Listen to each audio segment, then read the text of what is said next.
쿵. 누군가 쓰러져 있는 게 보이는 거예요. 지저분한 회색 외투를 입은 노인 한 분이 바닥에 쓰러져 계셨어요. 힘들게 숨을 쉬고 계셨어요. 얼굴이 창백했고 이마에는 식은땀이 맺혀 있었죠.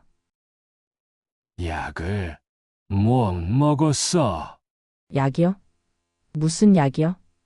구겨진 처방전을 꺼내셨어요. 심장약이라고 적혀 있었어요. 협심증 치료제. 이 약 주세요. 급해요. 8만 원입니다. 심장약이라 조금 비싸요. 이 돈이 제 전 재산이었어요. 머릿속이 복잡해졌어요. 월세를 2달째 못 냈어요. 게다가 엄마는 지난달부터 병원에 입원 중이셨어요. 당뇨 합병증으로 갑자기 쓰러지셔서요. 병원비는 계속 쌓여가는데 제 통장 잔액은 딱 8만 3천 원이었어요. 월세? 엄마 약값? 아니면 내일 먹을 밥이라도? 심장약을 못 드셔서 쓰러진 할아버지가 계셨어요. 할아버지의 떨리는 손이 자꾸 눈앞에 어른거렸어요. 창백한 얼굴, 힘들게 숨 쉬시던 모습. 사람 목숨이 먼저지. 저는 눈을 질끈 감고 지갑에서 돈을 꺼냈어요. 주세요.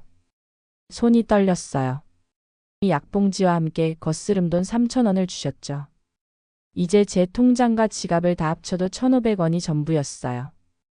창고로 돌아갔을 때 할아버지는 여전히 바닥에 앉아서 힘들게 숨을 쉬고 계셨어요. 할아버지 약 사왔어요. 물이랑 같이 드세요.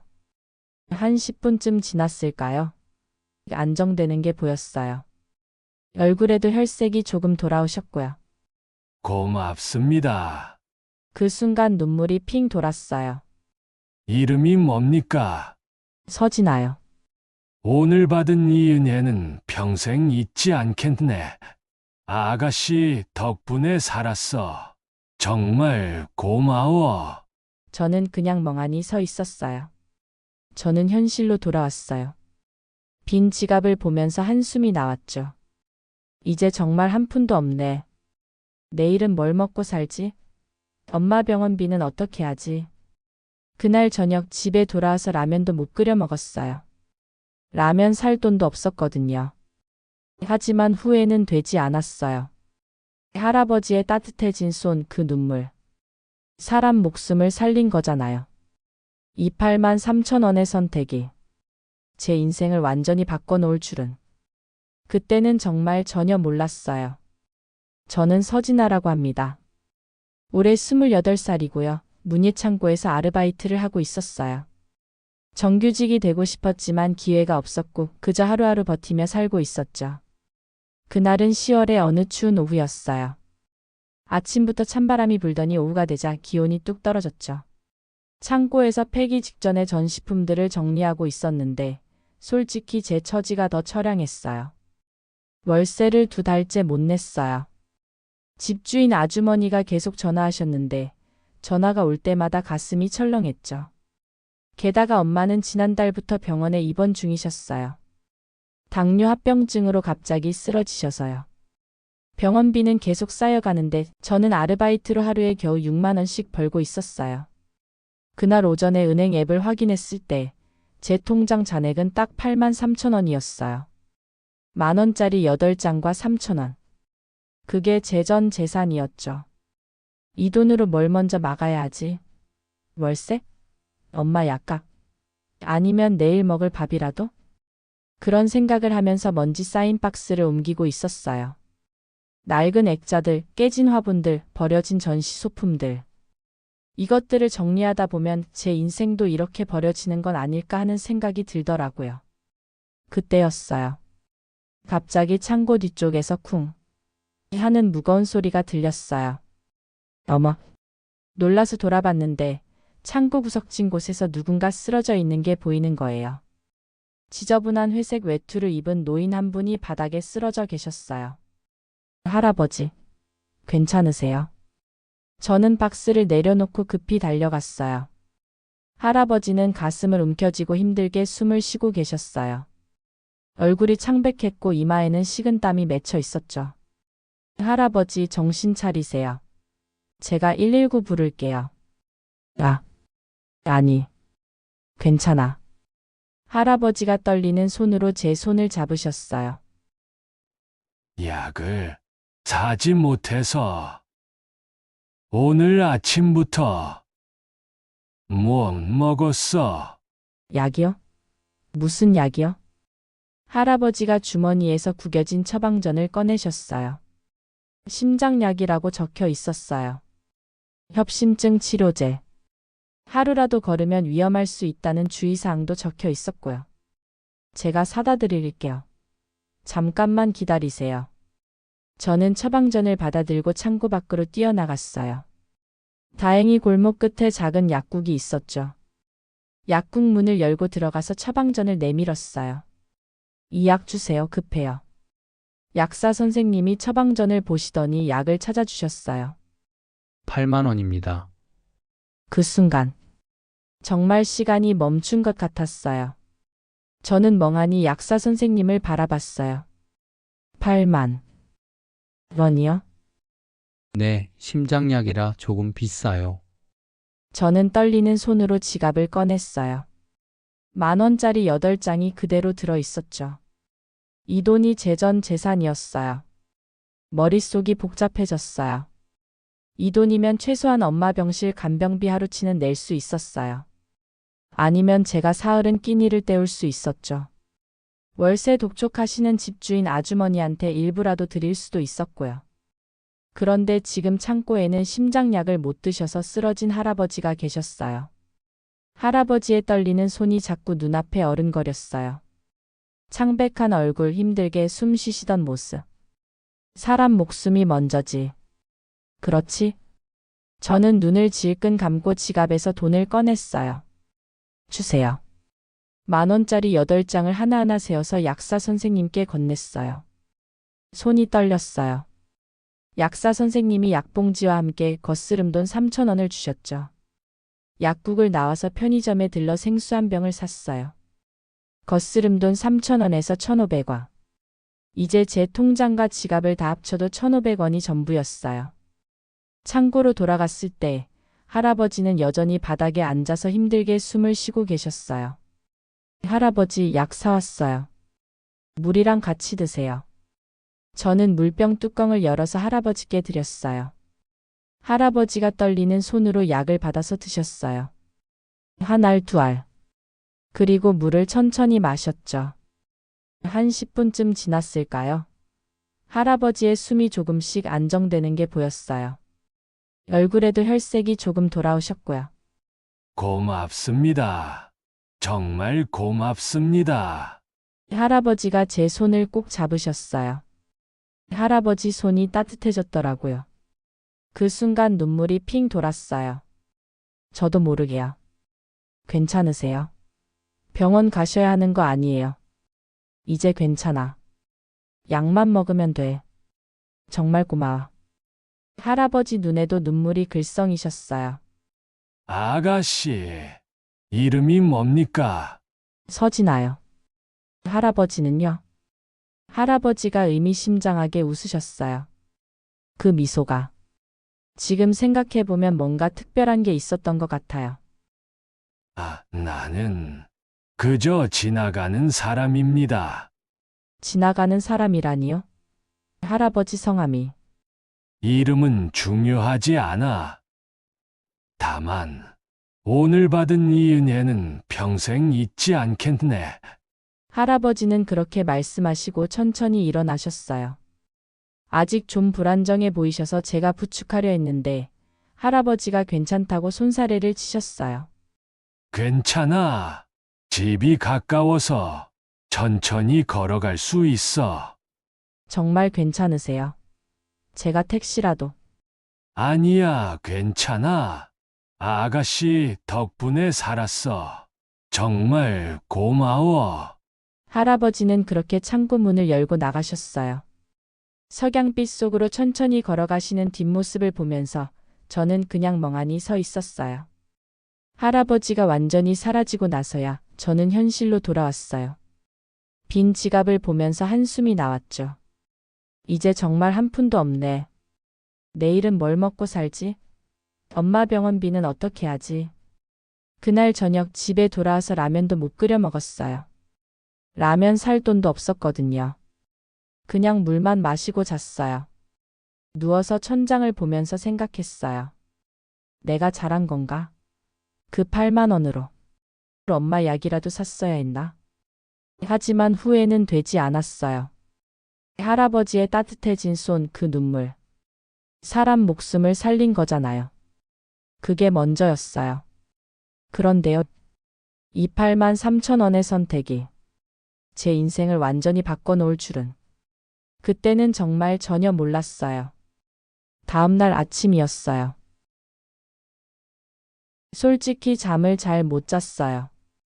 배도 고팠고 걱정도 많았고. 그래도 일은 해야 했으니까 일어나서 준비했죠. 세수를 하는데 거울 속 제 얼굴이 많이 초췌해 보이더라고요. 화장할 돈도 없어서 그냥 물로만 씻고 머리만 묶어서 나왔어요. 지갑에 남은 1,500원으로 뭘 살까 고민하다가 그냥 아껴야겠다 싶어서 아무것도 안 사고 걸어서 출근했어요. 버스비도 아까워서요. 40분을 걸어서 문예창고에 도착했을 때는 이미 다리가 아팠어요. 그런데 미술관 앞에 도착하자마자 뭔가 이상한 광경이 펼쳐졌어요. 검은색 승합차가 3대나 줄지어 서 있는 거예요. 그것도 엄청 고급스러워 보이는 차들이요. 마이바흐였나? 제네시스 G90이었나? 차에 대해 잘 모르지만 엄청 비싸 보이는 차들이었어요. 무슨 일이지? VIP 손님이라도 오시나? 그런데 더 놀라운 건 차 앞에 정장을 입은 사람들이 쭉 도열해 있는 거예요. 10명은 좋게 넘어 보였어요. 다들 똑같이 검은 양복에 선글라스를 끼고 서 있었죠. 저는 뭔가 잘못 온 건가 싶어서 멈칫했어요. 그때 한 분이 저를 보더니 다가오시는 거예요. 서진아 씨 맞으십니까? 네. 맞는데요. 이쪽으로 오시죠. 아니 무슨 일이. 그때였어요. 사람들 사이로 한 분이 걸어 나오시는 게 보였어요. 깔끔하게 차려입은 맞춤 정장, 반짝이는 구두 그리고 그 얼굴이 어제 그 할아버지였어요. 어제 그 할아버지? 저는 입이 떡 벌어졌어요. 어제 그 지저분한 외투를 입고 쓰러져 계셨던 분이 맞는데 완전히 다른 사람처럼 보였어요. 카리스마가 넘치고 품위가 있고 마치 영화에서 나오는 재벌 회장님 같은 분위기였죠. 진아양, 아침 일찍 미안하네. 할아버지가 부드럽게 웃으시면서 제게 다가오셨어요. 할아버지, 이게 대체 무슨... 어제 근데 왜 이렇게... 저는 말도 제대로 못하고 더듬거렸어요. 할아버지가 웃으시면서 말씀하셨어요. 제대로 된 소개를 못했지. 나는 은광문화재단 이사장 한규석이라고 하네. 그 순간 주변에 서 있던 사람들이 전부 허리를 90도로 숙이면서 인사를 했어요. 이사장님 안녕하십니까? 저는 그 자리에서 얼어붙었죠. 네? 이사장님? 은광문화재단이요? 은광문화재단이면 우리나라에서 손에 꼽히는 큰 문화재단이잖아요. 국립미술관, 박물관, 오페라하우스까지 운영하는 엄청난 규모의 재단이에요. 뉴스에서도 자주 나오는. 어제는 신뢰가 많았네. 그런 모습으로 처음 만났으니. 아니, 그게 아니라. 이사장님이시면 어제 왜 그렇게... 한규석 이사장님이 조용히 웃으셨어요. 안으로 들어가서 이야기하지. 여기서는 좀 그렇고. 이사장님이 앞서 걸으시고 비서들이 저를 안내했어요. 저는 꿈을 꾸는 것 같았어요. 어제까지만 해도 1,500원 들고 걱정하던 제가 지금 이사장님과 함께 걷고 있다니. 미술관 건물 안으로 들어가니 직원들이 줄지어 서서 인사를 했어요. 이사장님 안녕하십니까? 평소에 같이 일하던 동료들도 있었는데 다들 놀란 표정으로 저를 쳐다봤어요. 엘리베이터를 타고 맨 위층으로 올라갔어요. 이사장실이라고 적힌 문이 열렸는데 와! 정말 영화에서나 보던 그런 사무실이었어요. 넓은 공간, 한쪽 벽면은 통유리로 되어 있어서 서울 시내가 한눈에 내려다 보이고 벽에는 유명한 그림들이 걸려 있고 가구들도 다 고급스러워 보이고. 앉게. 이사장님이 소파를 가리키셨어요. 저는 조심조심 소파 끝에 앉았어요. 너무 긴장해서 손을 꼭 쥐고 있었죠. 비서가 차를 가져다 주셨어요. 고급스러운 찻잔에 따뜻한 차가 담겨 있었어요. 저는 손도 못 댔어요. 떨려서요. 긴장 풀게. 나는 사람 잡아먹지 않아. 이사장님이 농담처럼 말씀하시면서 웃으셨어요. 그제야 조금 긴장이 풀렸어요. 이사장님, 어제는 정말 어제 말인가? 미안했네. 그런 모습으로 처음 만나서. 이사장님이 창문 쪽으로 가시면서 말씀하셨어요. 사실은 일부러 그런 거였네. 네, 사람들은 말하지. 내가 돈이 많다고, 권력이 있다고, 영향력이 크다고. 그래서 다들 내 앞에서는 착한 척을 해. 이사장님이 천천히 돌아서서 저를 보셨어요. 하지만 진짜 필요한 건 진심이더군. 돈이나 권력이 없어 보이는 사람 앞에서도 변함없이 선한 마음을 가진 사람 말이야. 그러니까 어제 그건 일종의 테스트였네. 우리 재단에서 일할 사람을 찾고 있었거든. 그런데 이력서나 면접으로는 사람의 진짜 마음을 알 수 없어. 이사장님이 다시 소파에 앉으시면서 계속 말씀하셨어요. 요즘 세상에 8만 원이면 뭘 할 수 있겠나? 밥 한 끼 값도 안 되는 사람들이 많아. 커피 2잔 값이지. 그런데 자네는 이사장님 목소리에 감동이 묻어났어요. 자네는 그 8만 3천 원이 마지막 돈인데도 낯선 노인을 위해 전부 썼지. 심지어 생수까지 사서 챙겨줬어. 그건 당연한 거 아닌가요? 사람이 쓰러져 있는데. 당연하지 않아. 이사장님이 고개를 저으셨어요. 요즘 세상에 그런 사람 많지 않아. 다들 자기 일도 바쁘거든. 하물며 마지막 돈까지 내놓는 사람은 정말 드물어. 이사장님이 서류를 하나 꺼내셨어요. 그래서 말인데, 진아 양, 네, 이사장님. 우리 재단에서 일해보지 않겠나? 네, 전시기획팀 정규직으로 말이야. 월급은 지금 받는 것보다 3배는 줄 수 있고, 4대 보험도 다 되고, 복지도 좋아. 저는 귀를 의심했어요. 정규직? 그것도 이렇게 큰 재단에서? 이사장님. 저는 그냥 고졸이고 경력도 별로 없고. 학벌이나 경력이 중요한 게 아니야. 자네가 가진 그 마음, 그게 가장 중요해. 이사장님이 서류를 제 앞에 놓으시면서 말씀하셨어요. 여기 계약서야. 천천히 읽어보고 결정하게. 물론 내가 바라는 건 이사장님이 따뜻하게 웃으셨어요. 자네가 우리 재단 식구가 되는 거지. 저는 그 자리에서 울컥했어요. 눈물이 핑 돌았죠. 정규직. 제가 그렇게 바라던 정규직이었어요. 감사합니다. 정말 감사합니다. 제가 정말 열심히 하겠습니다. 좋아. 그럼 다음 주 월요일부터 출근하게. 인사팀에서 연락할 거야. 네, 정말 감사합니다. 저는 일어나서 90도로 인사했어요. 이사장님도 일어나서 제 손을 잡아주셨어요. 자네 진심을 봤네. 앞으로도 그 마음 잃지 말게. 그게 가장 큰 재산이니까. 이사장실을 나와서 엘리베이터를 타고 내려오는데 다리에 힘이 풀렸어요. 1층에 내려와서 건물 밖으로 나갔어요. 가을 하늘이 너무 파랗더라고요. 저는 하늘을 보면서 혼잣말을 했어요. 엄마, 나 정규직 됐어. 이제 병원비 걱정 안 해도 돼. 약값도 낼 수 있어. 눈물이 주르륵 흘러내렸어요. 기쁜 눈물이었죠. 그런데요. 이기적 같은 일이 사실은 또 다른 운명의 시작이었다는 걸. 그때는 전혀 몰랐어요. 정규직 제안을 받은 그날 저녁, 저는 너무 기뻐서 곧바로 남자친구한테 전화했어요. 제 남자친구 이름은 정민호예요. 1년 전에 우연히 책방에서 만났어요. 저는 아르바이트 끝나고 작은 독립서점에 자주 들렀거든요. 책을 살 돈은 없었지만 그냥 구경하는 것만으로도 위로가 됐어요. 민호는 그 서점을 운영하고 있었어요. 책과 숲이라는 이름의 작은 책방이었죠. 처음 만났을 때 민호가 제게 따뜻한 차 한 잔을 건네줬어요. 여기 자주 오시는 것 같아서요. 추운데 따뜻한 거라도 드세요. 그게 시작이었어요. 민호는 정말 따뜻한 사람이었어요. 조용하고 욕심 없고 그저 책과 사람을 좋아하는 평범한 사람처럼 보였죠. 저는 그런 민호가 좋았어요.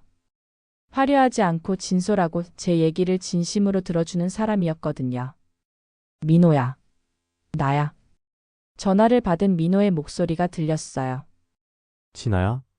왜 목소리가 그래? 무슨 일 있어? 나 지금 당장 갈게. 좋은 소식 있어. 저는 전화를 끊고 뛰어갔어요. 다행히 이사장님이 선금으로 50만 원을 주셨거든요. 그래서 버스도 타고 편의점에서 민호가 좋아하는 삼각김밥이랑 음료수도 샀어요. 서점에 도착했을 때는 저녁 7시쯤이었어요. 가을 저녁이라 벌써 어두워졌고 서점 안에서 새어나오는 따뜻한 불빛이 참 좋아 보였어요. 민호야. 나왔어.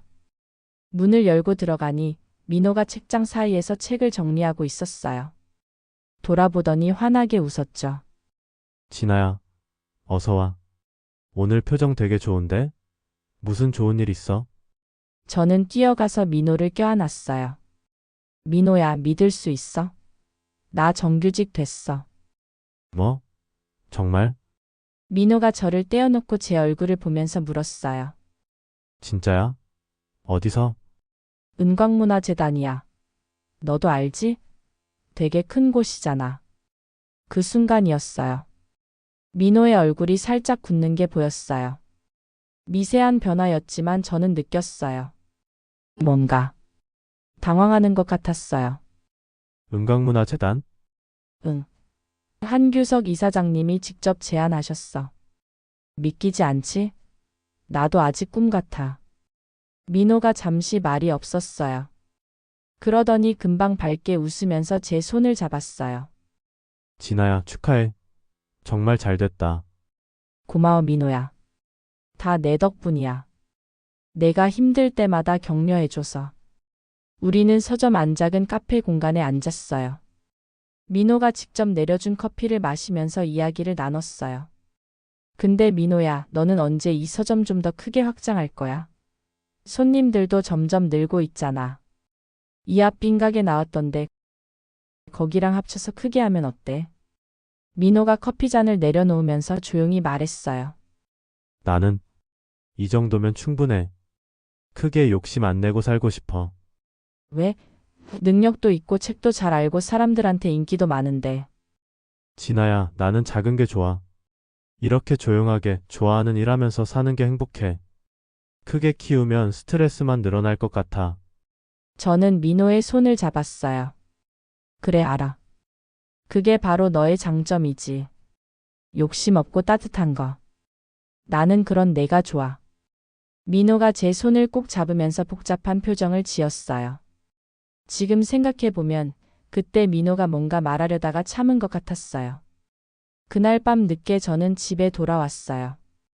민호가 골목 어귀까지 배웅해줬죠. 진아야, 조심히 들어가. 응. 내일 봐. 저는 손을 흔들며 집으로 갔어요. 그런데 나중에 알았는데 제가 돌아간 후에 민호한테 전화가 왔대요. 민호가 서점 문을 닫고 정리를 하고 있는데 핸드폰이 울렸대요. 화면에 아버지라고 떴고요. 내 아버지. 민호가 전화를 받았어요. 민호야, 재단 일 좀 도와줄 수 있겠니? 전화 건 사람은 한규석 이사장님이었대요. 아버지, 제가 재단 일은 안 한다고 여러 번 말씀드렸잖아요. 저는 제 일이 있어요.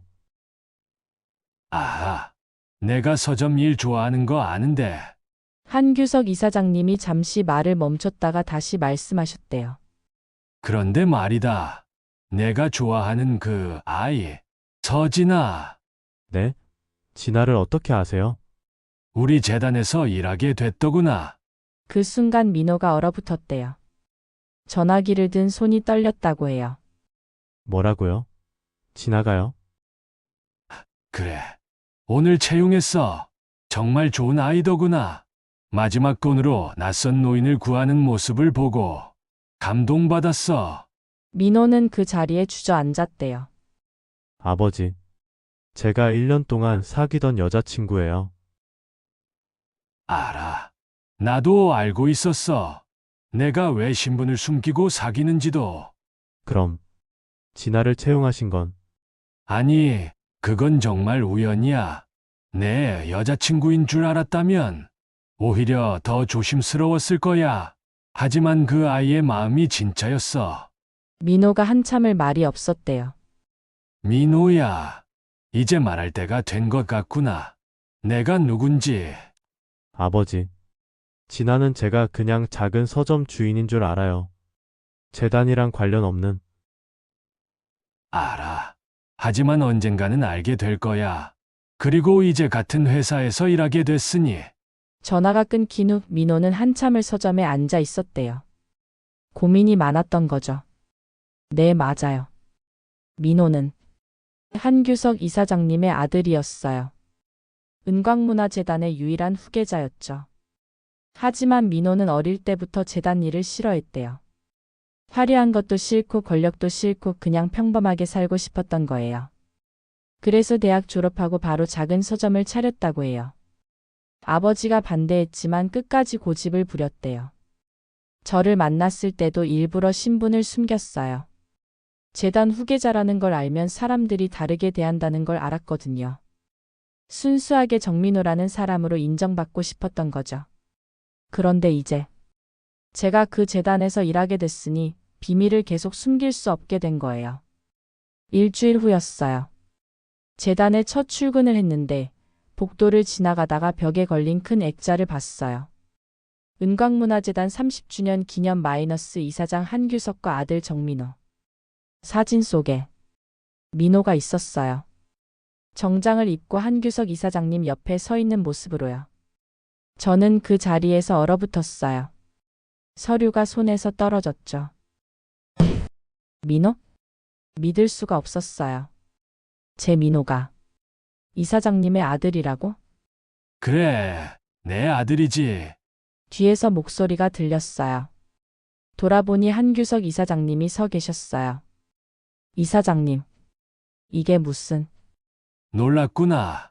나도 알고 있었네. 뭘 알고 계셨다는 거죠? 이사장님이 조용히 웃으셨어요. 자네가 민호의 여자친구라는 거.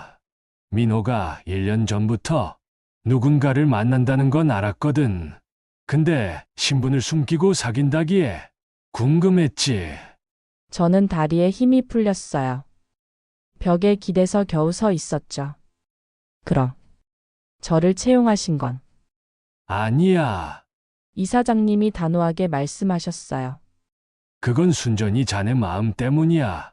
민호 여자친구라서 뽑은 게 아니야. 오히려 그 사실을 알았다면 더 조심스러웠을 거야. 하지만 자네가 보여준 그 진심, 그게 진짜였어. 이사장님이 저를 이사장실로 데려가셨어요. 앉아서 차분하게 설명해 주셨어요. 민호는 어릴 때부터 재단 일을 싫어했어. 화려한 것도 권력도 다 싫어했지. 그래서 작은 서점을 하면서 평범하게 살고 싶어 했어. 왜 말 안 했을까요? 1년 동안 아마 두려웠을 거야. 자네가 부담스러워할까봐. 아니면 자신을 다르게 볼까봐. 이사장님이 잠시 침묵하시다가 무겁게 말씀하셨어요.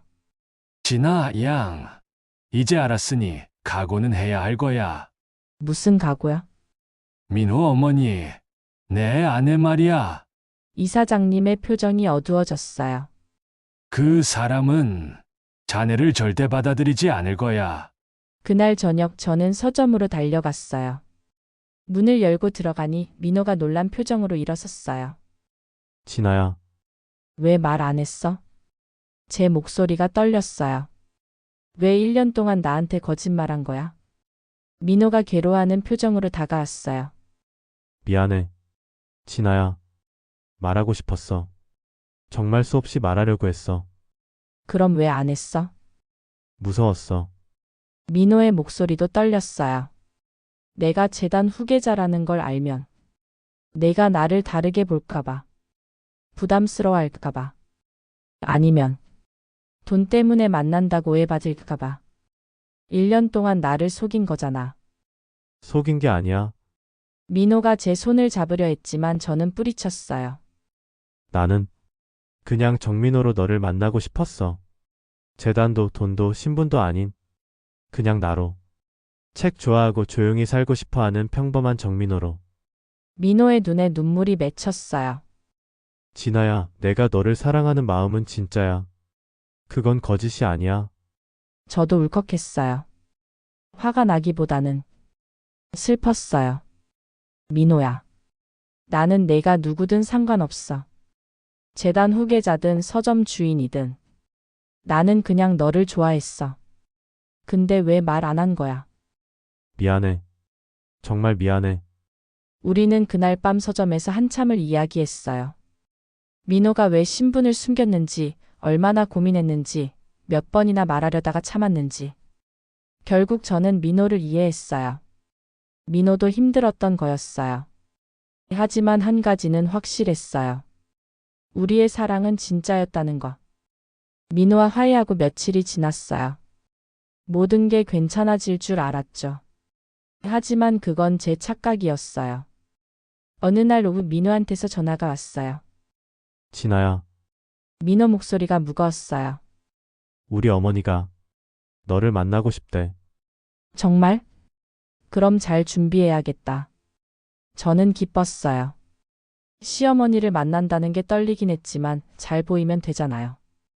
열심히 하면 인정받을 수 있을 거라고 생각했어요. 진아야, 민호가 조심스럽게 말했어요. 우리 어머니가 좀 까다로우셔.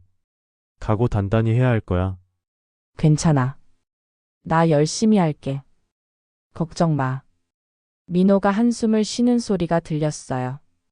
그때는 그게 무슨 의미인지 몰랐죠. 만남은 사흘 후로 잡혔어요. 강남에 있는 고급 프랑스 레스토랑이었어요. 민호가 주소를 보내줬는데 검색해보니 코스 요리가 1인당 30만 원이 넘는 곳이더라고요. 저는 옷장을 뒤졌어요. 뭘 입어야 할지 고민하다가 결국 가진 옷 중에 가장 깔끔한 블라우스와 치마를 골랐어요. 그래도 백화점 세일할 때 산 거라 좀 괜찮아 보였거든요. 당일 날 저는 1시간 전에 미리 도착했어요. 너무 긴장돼서 레스토랑 앞 공원에서 한참을 서성였죠. 손도 떨리고 입술도 바짝 말랐어요. 약속 시간 5분 전에 레스토랑에 들어갔어요. 와. 정말 드라마에서나 보던 그런 곳이었어요. 크리스털 샹들리에 대리석 바닥 하얀 테이블보. 주변 사람들은 다들 명품 옷을 입고 계셨어요. 예약하셨나요? 직원이 물었어요. 아, 네. 정은지 고객님 테이블이요. 이쪽으로 모시겠습니다. 직원을 따라가는데 다리가 후들후들 떨렸어요. 테이블에 도착하니 한 분이 이미 앉아 계셨어요. 정은지 여사였어요. 샤넬 트위드 재킷에 진주 목걸이, 완벽하게 세팅된 헤어. 우아하고 세련된 모습이었는데 눈빛이 칼날처럼 차가웠어요. 앉아요. 인사도 없이 짧게 말씀하셨어요. 안녕하세요, 어머님. 서진아라고 합니다. 어머님, 정은지 여사가 찬물을 끼얹 듯 말씀하셨어요. 아직 그런 호칭 쓸 단계 아니에요. 그냥 이름으로 부르세요. 첫 마디부터 그러시는 거예요. 저는 조심스럽게 앉았어요. 정은지 여사가 메뉴판도 주지 않고 바로 주문하셨어요. 프랑스어로 뭐라고 하시는데 하나도 못 알아들었어요. 진아 씨, 네, 문예창고에서 아르바이트 했다며? 거기서 뭐 했어요? 전시품 정리하고 관람객 안내하고 학교는? 고졸이요. 대학은? 돈이 없어서 못 갔어요. 정은지 여사가 코웃음을 치셨어요. 부모님 직업은? 어머니는 지금 병원에 계시고요. 병. 당뇨 합병증이요.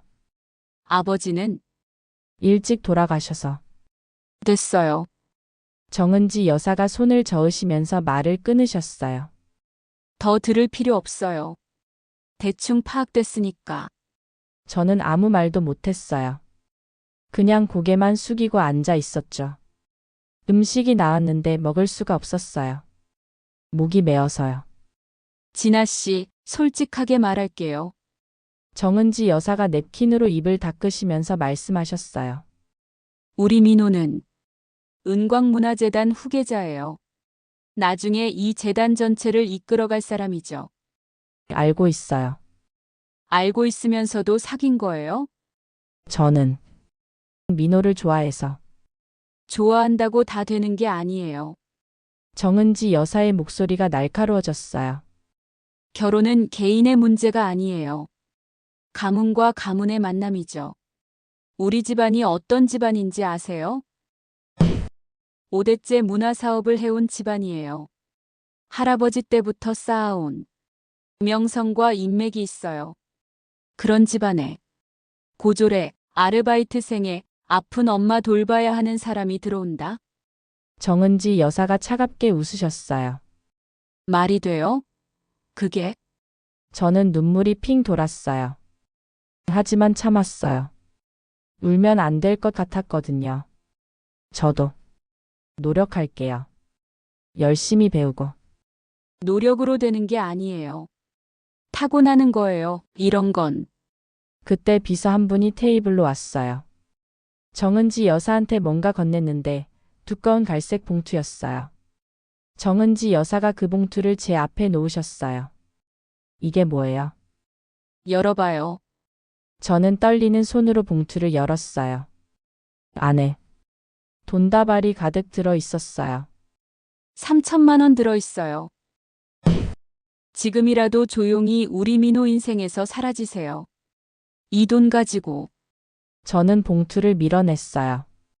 저는 돈 때문에 민호를 만난 게 아니에요. 그래요? 정은지 여사가 냉소를 띠며 말씀하셨어요. 돈이 필요 없다고요? 어머니 병원비는, 밀린 월세는, 당신 통장 잔액이 얼마인지 내가 다 알아요. 그래도 진아 씨, 정은지 여사가 앞으로 몸을 기울이며 낮은 목소리로 말씀하셨어요. 이 돈 안 받으면 당신 일자리 없어질 거예요. 아니, 이미 없어지고 있을지도 모르죠. 무슨 말씀이세요? 재단 이사장이 누군지 알죠? 내 남편이에요. 한마디면 당신 같은 사람 쫓아내는 건 일도 아니에요. 저는 벌떡 일어났어요. 저는 받을 수 없어요. 그리고 민호는 제가 포기할 수 없어요. 그래요? 후회할 텐데. 정은지 여사가 차갑게 웃으셨어요. 세상이 얼마나 무서운지 곧 알게 될 거예요. 저는 레스토랑을 뛰쳐나왔어요. 밖에 나와서 한참을 울었죠. 다음 날 오전, 재단 인사팀에서 저를 급히 불렀어요. 서진아 씨 앉으세요. 인사팀장님 표정이 심각했어요. 무슨 일이세요? 불법 자료 유출 의혹으로 조사가 들어왔습니다. 네? 저는 그런 적 없어요. 증거가 나왔습니다. 당신 컴퓨터에서 전시 기획 도면을 외부 USB로 복사한 기록이 있어요. 아니에요. 저는 정말 조사 끝날 때까지 근무 정지 처분입니다. 출근하지 마세요. 저는 그 자리에서 주저앉을 뻔했어요. 누가 봐도 조작인데 증거가 있다니. 회사를 나와서 병원으로 갔어요. 엄마 병실로 가는데 간호사님이 다가오시더라고요. 보호자님, 오늘 낮에 어떤 분이 와서 소란을 피우셨어요. 네? 병원비 문제로. 큰 소리 치면서 환자 스트레스 주지 말라고. 제가 곧 해결할게요. 그날 저녁 저는 병원 옥상에 혼자 올라갔어요. 가을 바람이 차갑게 불었어요. 일자리도 잃고 엄마 병원비도 못 내고 민호한테는 연락도 못하고 나는 정말 여기서 끝인가? 병원 옥상에서 한참을 서 있었어요. 아래는 까마득하게 멀었고 차가운 바람이 얼굴을 때렸어요. 눈물이 계속 흘러내렸어요. 닦아도 닦아도 멈추지 않았죠. 엄마 병원비는 어떻게 내지? 일자리도 없고, 조작된 증거 때문에 범죄자 취급받고, 민호한테는 연락도 못하고, 핸드폰을 봤어요. 민호한테서 온 전화가 15통, 문자가 20개 넘게 와 있었어요. 진아야, 어디야? 전화 좀 받아줘. 걱정돼. 제발 연락해.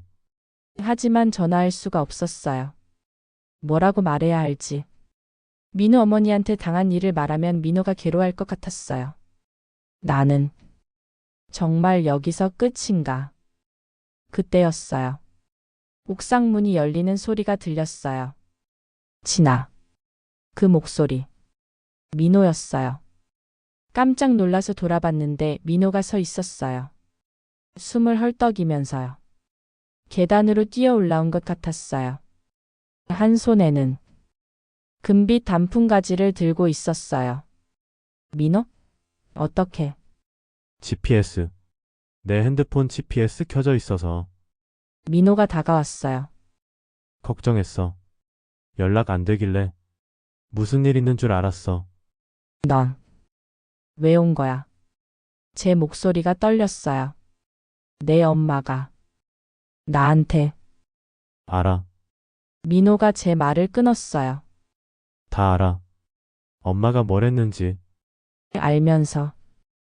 늦어서 미안해. 민호가 제게 다가와서 금빛 단풍가지를 건넸어요. 이거. 서점 뒤 작은 공원에서 가져왔어. 가장 예쁜 거로. 저는 떨리는 손으로 단풍을 받았어요. 가을 냄새가 났어요. 민호야. 나는 이제. 진아야, 민호가 제 어깨를 감싸 안았어요. 엄마한테 다 들었어. 3천만 원 제안한 것도, 내 일자리 없앤 것도, 병원에 사람 보낸 것도. 그럼. 더우면 안 되잖아. 너까지 힘들어지면. 진아야, 내가 힘든 게 문제야? 너 지금 이렇게 힘든데? 민호가 제 손을 꼭 잡았어요. 미안해. 내가 진작 신분 밝히고 엄마한테 단호하게 말했어야 했는데. 아니야. 내 잘못이 아니야. 진아야, 이 단풍 있잖아. 민호가 제 손에 든 단풍을 가리켰어요. 가을 단풍이 왜 이렇게 아름답게 빛나는지 알아? 저는 고개를 저었어요. 추운 바람과 서리를 견뎌냈기 때문이야. 따뜻한 봄, 여름에는 그냥 초록색이었어. 평범했지. 근데 가을이 되고 추워지니까 이렇게 황금빛으로 변한 거야. 민호가 제 눈을 똑바로 봤어요. 힘든 시간이 이렇게 빛나는 색을 만드는 거야. 너도 마찬가지야. 지금은 힘들지만 이 시간이 너를 더 강하게, 더 아름답게 만들 거야. 눈물이 또 흘러내렸어요. 이번엔 슬픈 눈물이 아니라 따뜻한 눈물이었어요. 지금부터는 내가 네 억울함을 밝히, 민호야. 그리고 내 곁을 내가 지킬 거야. 엄마도 재단도 아무도 너를 다시는 힘들게 못하게 할 거야. 하지만 내 엄마는. 엄마도 재단도 아무것도 너보다 중요하지 않아. 민호가 단호하게 말했어요. 내가 재단 포기하면 어때?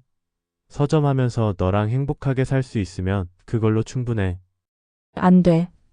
내 인생인데. 진아야, 네가 내 인생이야. 너 없는 재단이 무슨 의미가 있어?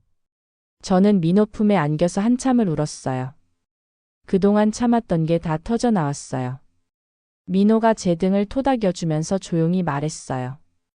괜찮아. 다 괜찮아질 거야. 내가 있잖아. 한참 후에 진정이 됐을 때 민호가 말했어요. 진아야, 나 어제부터 조사 시작했어. 조사? 내 컴퓨터 로그 조작건.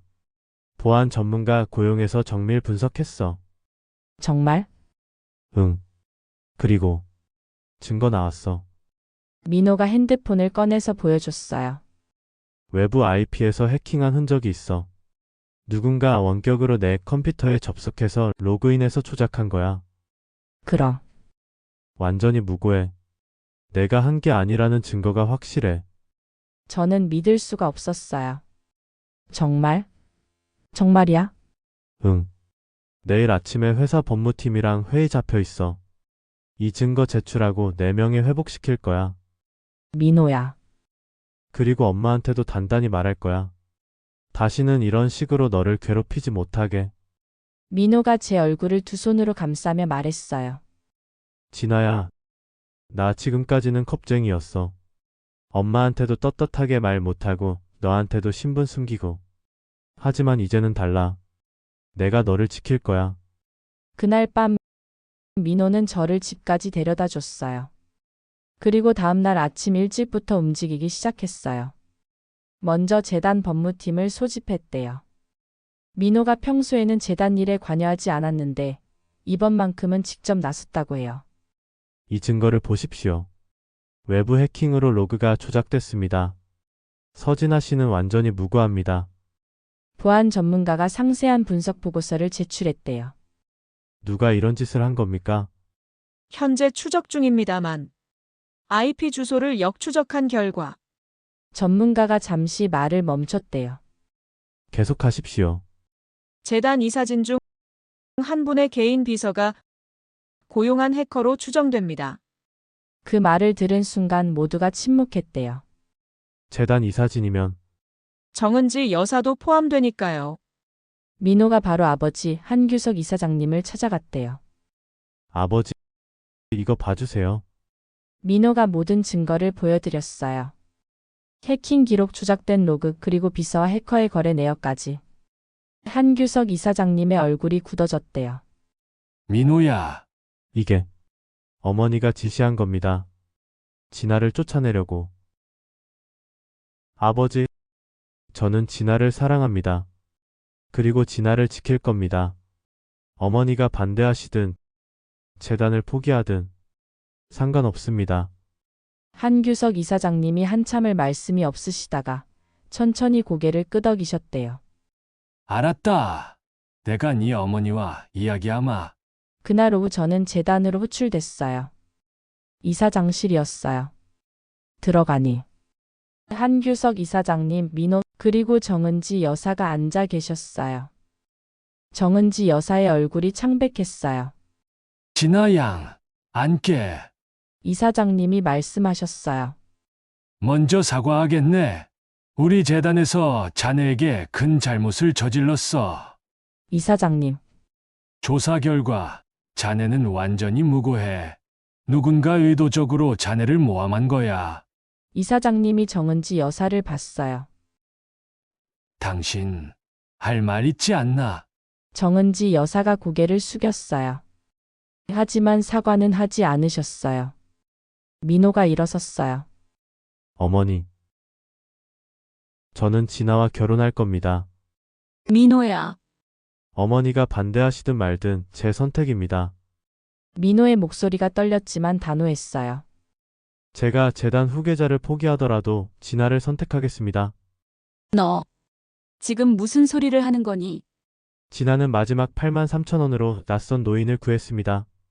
그게 진짜 명문가의 품격 아닌가요? 민호가 저를 보며 말했어요. 학벌이나 집안 배경보다 중요한 건 사람의 마음입니다. 어머니께서 그걸 이해 못하신다면 민호야, 그만. 한규석 이사장님이 말씀을 끊으셨어요. 당신 이제 그만하게. 이 아이들 사랑은 진짜야. 우리가 막을 수 없어. 그날 회의는 그렇게 끝났어요. 정은지 여사는 끝까지 사과하지 않으셨지만 더 이상 방해하지 않겠다는 약속은 하셨어요. 진실이 밝혀지고 일주일쯤 지났어요. 저는 재단에 복직했고 명예도 회복됐어요. 동료들도 사과했고 모든 게 괜찮아지는 것 같았어요. 민호도 매일 저녁 서점 앞에서 저를 기다려줬어요. 함께 저녁을 먹고 가을 단풍을 보러 다니고. 정말 행복한 시간이었죠. 그런데 어느 날 아침 회사에 출근했는데 분위기가 이상했어요. 오늘 새로운 분 오신대요. 누구? 전시기획팀 팀장급으로요. 엄청난 경력이래요. 점심시간쯤 됐을 때 회의실로 호출됐어요. 전체 직원 미팅이었어요. 한규석 이사장님이 앞에 서 계셨고 옆에는 한 여자분이 서 계셨어요. 30대 초반쯤 되어 보였는데 완벽했어요. 키도 크고 얼굴도 예쁘고 샤넬 슈트를 완벽하게 소화하고 계셨어요. 뭔가 제가 절대 따라갈 수 없는 아우라가 있었어요. 소개하겠네. 홍서윤 박사님이야. 프랑스 소르본 대학에서 미술사 박사 학위를 받으시고 루브르 박물관에서 큐레이터로 일하셨네. 직원들이 웅성거렸어요. 루브르라니. 정말 대단한 경력이었어요. 앞으로 우리 전시 기획팀을 이끌어 주실 거야. 모두 협조 부탁하네. 박수가 터져 나왔어요. 홍서윤 씨가 우아하게 미소 지으며 인사했어요. 반갑습니다. 앞으로 잘 부탁드립니다. 목소리도 세련됐어요. 유창한 프랑스 억양이 섞인. 회의가 끝나고 자리로 돌아오는데 홍서윤 씨가 저를 불렀어요. 진아 씨 잠깐 이야기 좀 할 수 있을까요? 네, 그러시죠. 우리는 복도 끝 작은 카페로 갔어요. 홍서윤 씨가 커피를 2잔 사왔어요. 진아 씨, 제가 솔직하게 말씀드릴게요. 네. 홍서윤 씨가 커피를 마시며 차분하게 말했어요. 저는 정 여사님의 부탁으로 여기 왔어요. 순간 심장이 철렁했어요. 정 여사님이요? 네. 정은지 여사님. 민호 씨 어머니시죠? 홍서윤 씨가 부드럽게 웃었는데 그 눈빛은 차가웠어요. 여사님과 저희 어머니가 오랜 친구세요? 저는 어릴 때부터 민호 오빠를 알고 지냈고요. 제가 민호 오빠 옆자리로 돌아가야 해요? 그게 모두에게 이로운 일이에요? 제 손이 떨렸어요. 커피잔을 내려놓았죠. 서윤 씨, 진아 씨는 좋은 분이에요? 착하시고 순수하시고. 하지만 현실을 봐야죠. 홍서윤 씨가 앞으로 몸을 기울이며 말했어요. 민호 오빠는 은광문화재단 후계자예요? 언젠가는 재단 전체를 이끌어야 하죠. 그 옆에는 같은 수준의 파트너가 필요해요. 저도 노력하고 있어요. 노력으로 되는 게 아니에요? 타고난 배경, 학벌, 인맥, 교양. 이런 건 하루아침에 만들어지지 않아요? 홍서윤 씨가 명함을 꺼냈어요. 제 아버지는 현대그룹 부회장이에요. 어머니는 이화여대 명예교수시고요. 저는 소르본에서 박사 학위 받고 루브르에서 5년 일했어요. 유럽 주요 미술관과 인맥도 있고요. 명함에는 정말 화려한 경력이 적혀 있었어요. 진아 씨가 아무리 노력해도 이 격차는 줄어들지 않아요? 그 말이 너무 아팠어요. 사실이었으니까요. 조용히 물러나 주세요. 제가 보상은 해드릴게요. 싫어요. 제가 단호하게 말했어요. 저는 민호를 사랑해요. 배경이나 학벌 때문에 만난 게 아니에요. 홍서윤 씨가 한숨을 쉬었어요. 그래요? 그럼 힘든 길을 선택하신 거네요? 며칠 후부터 이상한 일들이 생기기 시작했어요. 제가 준비한 전시 기획안이 회의 자료에서 빠져 있었어요. 진아 씨 기획안은 어디 갔어요? 아, 그거요? 검토 결과 채택이 안 됐어요. 네. 이사장님이 좋다고 하셨는데. 서윤 팀장님이 재검토하셔서요. 그 다음 주에는 중요한 VIP 고객 미팅에 저만 빠졌어요. 왜 저는 명단에 없어요? 아, 서윤 팀장님이 인원 조정하셨어요. 진아 씨는 다른 업무 하시래요. 그 다음에는 이메일이 제게만 안 왔어요. 중요한 전시 일정 변경 공지가 제게만 전달되지 않아서 저만 늦게 출근한 적도 있었고요. 진아 씨, 오늘 아침 미팅 왜 안 오셨어요? 메일 못 받았어요. 다들 받았는데요. 나중에 확인해 보니 제 이메일이 자동으로 스팸 처리되게 설정돼 있었어요. 누가 한 건지 뻔했죠. 그리고 결정타는 한 달 후에 왔어요. 금요일 오후 인사팀에서 또 저를 불렀어요. 서진아 씨, 이번에는 좀 더 심각한 문제예요. 또 무슨? 회사 기밀 문서를 외부로 유출하려 한 정황이 포착됐습니다. 네? 저는 절대 그런 적 없어요. 이번엔 CCTV 영상도 있어요. 인사팀장님이 노트북을 돌려서 보여줬어요. 영상 속에 제가 밤늦게 사무실에서 USB를 꽂고 뭔가를 복사하는 모습이 찍혀 있었어요. 이거 저 아니에요. 조작이에요. CCTV는 거짓말 안 해요, 진아 씨. 누가 봐도 조작인 거 모르세요? 지난번에도 이랬잖아요. 이번에는 증거가 더 확실합니다. 일단 정직 처분이에요.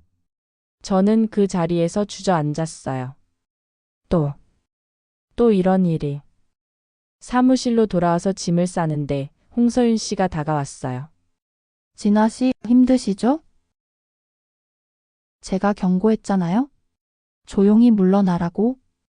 홍서윤 씨가 낮은 목소리로 말했어요. 이번 일도 제가 했어요. 기술자 고용해서 영상 조작했죠? CCTV는 AI로 합성한 거예요? 요즘 기술 좋아서 구별하기 힘들어요? 왜 이러는 거예요? 민호 오빠 때문이에요? 저는 어릴 때부터 민호 오빠를 좋아했어요. 근데 오빠는 절 안 봐줬죠? 그런 오빠가 당신 같은 사람을 선택했다고요? 홍서윤 씨의 표정이 일그러졌어요. 재밌잖아요? 완벽한 저를 두고 고졸의 아르바이트생 출신을 선택한다는 게. 서윤 씨, 이제 포기하세요? 당신은 이길 수 없어요? 제가 가진 권력과 돈, 인맥. 당신은 상상도 못할 거예요? 저는 아무 말도 못하고 짐만 쌌어요. 집에 돌아왔는데 민호한테 전화가 왔어요. 진아야, 무슨 일이야? 정직됐다며? 민호야, 내가 지금 가는 중이야. 조금만 기다려. 저는 전화를 끊었어요. 이렇게 계속 민호한테 피해를 주면 안 돼. 차라리 정직 처분을 받은 지 일주일이 지났어요. 저는 집에만 있었어요. 민호한테 연락도 안 하고 전화도 받지 않았어요. 이러다간 민호까지 힘들어져. 차라리 내가 포기하는 게. 그런 생각을 하고 있었어요. 그때 집 초인종이 울렸어요. 누구세요? 경찰입니다. 서진아 씨 계신가요? 가슴이 철렁했어요. 설마 범죄자 취급받는 건가? 문을 열었는데 경찰관 두 분이 서 계셨어요. 서진아 씨 맞으시죠? 네. 조사받으러 나오셔야겠습니다. 끝났구나. 그렇게 생각하면서 경찰차를 탔어요. 그런데 경찰서에 도착하니 예상과 다른 광경이 펼쳐졌어요. 한규석 이사장님, 민호 그리고 창백한 얼굴의 정은지 여사와 홍서윤 씨가 앉아 계셨어요. 진아 양, 앉게. 이사장님이 말씀하셨어요. 진아 양, 놀랐지? 하지만 자네가 조사받으러 온 게 아니야. 네? 민호가 제 옆에 와서 손을 잡았어요. 진아야, 미안해. 이렇게라도 불러야 네가 올 것 같아서. 무슨 일이야 대체? 이사장님이 서류 뭉치를 꺼내셨어요. 모든 진실이 밝혀졌네. 자네는 이번에도 완전히 무고해. 이사장님, 민호가 개인적으로 최고 수준의 디지털 포렌식 전문가를 고용했어. 그리고 이사장님이 노트북을 돌려서 보여주셨어요. 이게 진짜 CCTV 원본 영상이야. 홍서윤 씨가 제출한 건 AI로 조작된 가짜였어. 화면에는 제가 아니라 홍서윤 씨가 밤늦게 사무실에 들어오는 모습이 찍혀 있었어요. 그리고 이건 민호가 다른 서류를 보여줬어요. 서윤 씨가 기술자와 주고받은 메시지, 돈 거래 내역, 심지어 AI 영상 합성 의뢰서까지 다 나왔어. 어떻게? 서윤 씨 컴퓨터를 복원했어. 삭제한 파일도 다 살렸고 클라우드 백업까지 확인했어. 저는 믿을 수가 없었어요. 홍서윤 씨가 창백한 얼굴로 앉아 있었어요. 더 이상 그 완벽한 미소는 없었어요. 홍서윤 씨, 할 말 있나요? 경찰이 물었어요. 홍서윤 씨가 차갑게 웃었어요. 재밌잖아요? 완벽한 제가 이렇게 지는 게. 서윤아, 정은지 여사가 소리쳤어요. 왜 이런 짓을 한 거니? 내가 그렇게까지 하라고 한 적 없어. 여사님께서 원하셨잖아요? 홍서윤 씨가 정은지 여사를 쳐다봤어요. 이 여자만 없으면 제가 민호 오빠 옆자리에 갈 수 있다고? 무슨 수를 써서라도 떼어놓으라고 하셨잖아요? 나는 그런 식으로 하라고 한 적 없어. 하지만 결과를 원하셨잖아요? 방법은 제게 맡기셨고요. 홍서윤 씨가 저를 봤어요. 진아 씨, 당신 운이 좋네요. 민호 오빠가 정말로 당신을 사랑하나 봐요. 저처럼 완벽한 여자가 이길 수 없을 만큼. 그때 민호가 단호하게 말했어요. 서윤 씨, 당신은 완벽하지 않아요. 학벌과 외모가 완벽할지는 몰라도 가장 중요한 걸 가지지 못했어요. 그게 뭐죠? 진심. 다른 사람을 진심으로 생각하는 마음이요. 경찰이 홍서윤 씨에게 수갑을 채웠어요. 홍서윤 씨, 업무방해, 명예훼손, 컴퓨터범죄처벌법 위반, 증거조작 등으로 체포합니다. 홍서윤 씨가 끌려가면서 마지막으로 말했어요. 후회할 겁니다. 나 같은 사람을 적으로 만든 거. 이미 당신은 진 거예요. 민호가 차갑게 말했어요. 홍서윤 씨가 끌려가는 모습을 보면서 저는 아직도 믿기지 않았어요. 진아야, 민호가 제 손을 꼭 잡았어요. 이제 끝났어. 너 억울함 다 풀렸어. 다시는 아무도 너를 괴롭히지 못해. 그때 정은지 여사가 천천히 일어나셨어요. 저는 긴장했어요. 또 무슨 말씀을 하실까? 진아 씨, 정은지 여사가 제 앞으로 오셨어요. 미안합니다. 그리고 처음으로 고개를 90도로 숙이셨어요. 진아 씨, 정말 미안해요. 내가 너무 잘못했어요. 여사님, 내가 명문과 체면만 생각하고 학벌과 집안 배경만 따지고 정작 가장 중요한 걸 놓쳤어요. 정은지 여사의 목소리가 떨렸어요.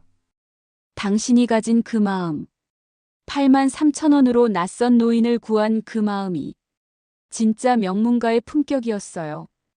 여사님, 내가 서윤이한테 잘못된 신호를 준 거예요. 수단과 방법을 가리지 말라고. 그래서 저런 일이 벌어진 거예요. 정은지 여사가 눈물을 흘리셨어요. 용서해 주세요. 그리고 우리 며느리가 되어 주세요. 제발. 저도 눈물이 났어요. 그동안 참았던 게 다 터져 나왔어요.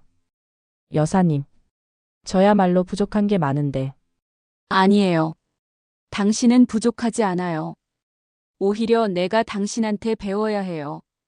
정은지 여사가 제 손을 잡으셨어요. 진짜 품격이 뭔지, 진짜 부자가 뭔지 당신이 보여줬어요. 한규석 이사장님도 웃으시면서 말씀하셨어요. 진아 양, 복직하게. 아니, 승진이야. 전시기획팀 부팀장으로. 이사장님, 제가 아직 자네 능력도 뛰어나더군. 그동안 준비한 기획안들 봤어. 훌륭해. 이사장님이 계속 말씀하셨어요. 그리고 우리 가족이 되어주게. 진심으로 환영하네. 한 달 후 저는 재단에 복직했어요. 부팀장으로요. 동료들이 모두 축하해줬고 제 명예도 완전히 회복됐어요. 심지어 회사에서 공식 사과문까지 발표했어요. 그리고 석 달 후 민호와 약혼식을 올렸어요. 약혼식 날 정은지 여사가 저를 따로 부르셨어요. 진아야. 이제는 편하게 진아야라고 부를게요. 이거. 정은지 여사가 작은 상자를 건네셨어요. 여러분이 아름다운 다이아몬드 목걸이였어요. 이건 우리 집안에서 대대로 내려오는 거야. 며느리에게 전해주는 목걸이지. 너무 귀한 건데. 넌 이제 우리 며느리니까. 당연한 거야. 정은지 여사가 목걸이를 제 목에 직접 걸어주셨어요. 진아야, 내가 진짜 미안해. 너무 많이 힘들게 했지? 이제 다 괜찮아요, 어머니. 너를 보면서 내가 잃어버린 걸 찾은 것 그 같아. 네? 순수한 마음. 나도 젊었을 때는 그랬었어. 가난한 집에서 태어나서 힘들게 공부했거든. 근데 시집 오고 나서 언제부턴가 거칠에만 중요하게 생각하게 됐어. 정은지 여사가 제 손을 꼭 잡으셨어요. 내가 가진 그 착한 마음. 계속 잃지 말아줘. 그게 우리 가족에게 필요한 거야. 아니, 이 세상에 필요한 거야. 네, 어머니. 약속할게요. 석 달 후 우리는 결혼식을 올렸어요. 결혼식 날 아침 웨딩드레스를 입는데 엄마가 오셨어요. 휠체어를 타고요. 많이 회복하셔서 이제는 걷기 연습도 하고 계세요. 엄마, 우리 딸. 정말 예쁘다. 공주님 같아. 엄마가 제 손을 잡으며 눈물을 흘리셨어요. 진아야, 내가 그날 83,000원으로 할아버지 구한 거. 엄마가 너무 자랑스러워. 엄마, 엄마가 걱정했었어. 돈 없고 배경 없는 우리 딸이 이 험한 세상을 어떻게 살까? 근데 내가 가진 그 착한 마음이 너를 여기까지 데려왔구나. 엄마 울지 마. 화장 다 지워져. 괜찮아. 기쁜 눈물이야. 엄마가 제 얼굴을 쓰다듬으셨어요. 착하게 살면 복 받는다더니. 정말 그렇구나. 우리 진아가 증명했어. 버진로드를 걸어갈 때 양쪽에 앉아 계신 하객들이 모두 일어나서 박수를 쳐줬어요. 민호가 단 앞에서 저를 기다리고 있었어요. 눈물을 글썽이면서요. 제가 다가가니 민호가 속삭였어요. 진아야, 정말 아름다워. 세상에서 가장 아름다워. 나도 너무 행복해. 줄에는 한규석 이사장님이 서주셨어요. 신랑 신부는 참으로 특별한 인연으로 만났습니다. 이사장님의 목소리가 울려 퍼졌어요. 83,000원으로 시작된 작은 선의가 이렇게 아름다운 사랑으로 꽃 피었습니다. 하객들이 박수를 쳤어요. 여러분, 세상은 때로 냉혹하고 불공평해 보입니다. 돈과 권력이 모든 것을 결정하는 것처럼 보이죠. 이사장님이 잠시 멈추셨다가 계속하셨어요. 하지만 진실과 선의는 반드시 빛을 발합니다. 이 두 사람이 그걸 증명했습니다. 이사장님이 우리를 보시며 말씀하셨어요. 신랑 신부, 서로의 손을 잡으세요. 우리는 손을 꼭 잡았어요. 이 손을 놓지 마세요. 힘들 때도 어려울 때도 이 손을 잡고 함께 가세요. 그러면 어떤 어려움도 이겨낼 수 있습니다. 결혼식이 끝나고 피로 연장에서 많은 분들이 축하해 주셨어요. 문예창고에서 같이 일했던 동료들, 서점 단골 손님들, 재단 직원들. 정말 많은 분들이 와주셨어요. 한 할머니께서 저를 부르셨어요. 진아 씨 축하해요. 감사합니다. 나도 젊었을 때 당신 같았어. 근데 세상 살면서 그 마음 잃어버렸지. 당신은 끝까지 지켰더라고. 대단해요. 고맙습니다. 앞으로도 그 마음 잃지 마요. 그게 진짜 부자로 사는 거니까. 돈 많은 게 부자가 아니라 베풀 줄 아는 마음이 진짜 부자예요. 저는 고개를 숙여 인사했어요. 신혼여행은 프랑스 파리로 갔어요. 민호가 파리의 작은 서점들을 보여주고 싶다고 했거든요. 에펠탑 앞에서 석양을 보면서 민호가 말했어요. 진아야, 내가 그날 그 83,000원을 아꼈다면 우리는 못 만났을 거야. 맞아. 근데 후회 안 해. 정말? 응. 사람 목숨이 먼저니까. 그리고 저는 민호를 보며 웃었어요. 그 선택이 너를 만나게 해줬잖아. 민호가 저를 꼭 끌어안았어요. 그게 바로 내가 너를 사랑하는 이유야. 너의 그 선한 마음. 한국에 돌아와서 저는 특별한 결정을 했어요. 제 지갑에 항상 83,000원을 넣어두기 시작한 거예요. 민호가 물었어요. 왜 항상 83,000원을 가지고 다녀? 언제든 누군가를 도울 수 있게. 혹시 또 누가 쓰러져 있으면 주저하지 않고 도울 수 있게. 민호가 웃으면서 자기 지갑도 꺼냈어요. 나도 이제부터 83,000원 가지고 다니게. 우리 둘이서 더 많은 사람 도울 수 있게. 1년 후 저는 재단 전시기획팀 팀장이 됐어요. 그리고 더 좋은 소식이 있었어요. 아기를 가진 거예요. 민호가 매일 밤 제 배를 쓰다듬으면서 말해요. 아가야, 엄마가 얼마나 착한 사람인지 알아? 엄마 덕분에 아빠가 진짜 사랑이 뭔지 알았어. 저도 배를 쓰다듬으면서 다짐해요. 아가야, 엄마가 너한테도 가르쳐 줄게. 돈이나 명예보다 중요한 게 뭔지. 작은 선의가 얼마나 큰 기적을 만드는지.